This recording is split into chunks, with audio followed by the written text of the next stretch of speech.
சென்னை மாநகராட்சிக்கு மறுதேர்தல் நடத்த வலியுறுத்தி தலைமை நீதிபதியிடம் திமுக மனு அளிக்கும் என்று ஸ்டாலின் தெரிவித்துள்ளார்.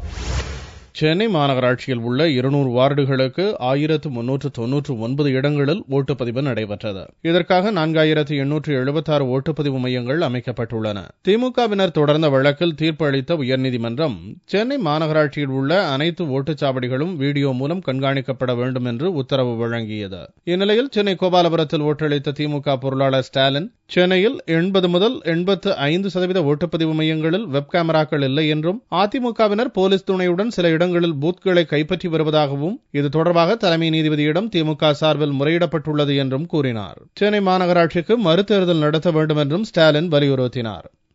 இப்போது சென்னை மாநகராட்சி தேர்தலை பொறுத்தவரையில் எங்களுக்கு கிடைத்திருக்கக்கூடிய செய்தி 80லிருந்து 85% எந்த வாக்குச்சாவடிகளிலும் கேமராக்கள் அங்கே பொருத்தப்படவில்லை. அது மட்டுமல்ல, அதிமுகவை சார்ந்தவர்கள் போலீஸ் துணையோடு சில ரவுடிகளை துணைக்கி வைத்துக் கொண்டு குறிப்பிட்ட சில வாக்குச்சாவடிகளை கைப்பற்றி இருக்கிறார்கள் என்ற செய்தி வந்திருக்கிறது.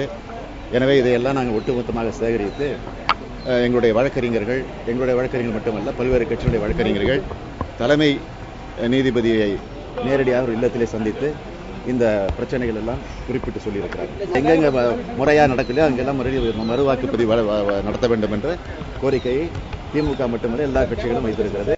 இதனிடையே சென்னை 1000 விளக்கு பகுதியில் 113வது வார்டில் ஏற்பட்ட தேர்தல் மோதலில் அதிமுகவை சேர்ந்தவரின் கையை திமுகவினர் வெட்டியதால் அப்பகுதியில் பரபரப்பு ஏற்பட்டது. இதையடுத்து அப்பகுதியில் போலீஸ் குவிக்கப்பட்டு பாதுகாப்பு தீவிரப்படுத்தப்பட்டது. தாக்குதல் நடத்திய திமுகவினர் மீது நடவடிக்கை எடுக்க வேண்டும் என்று அதிமுகவினர் வலியுறுத்தினர். திமுக ஆளுங்க தான் அராஜகம் பண்றாங்க, கத்தி தூக்கினாங்க, வெட்ட வந்தாங்க. நாங்க ஓட்டு போட வந்தோம், லேடிஸ்ல தான் வெட்ட வந்தாங்க. எல்லாரும் பார்த்தாங்க, போலீஸ்காரங்களே பார்த்தாங்க. போலீஸ்காரங்களே எங்களுக்கு வந்து கொஞ்சம் இது பண்ணல. தனிப்பட்ட பிரச்சனை எந்த பிரச்சனை இல்ல, கட்சி பிரச்சனை தான்.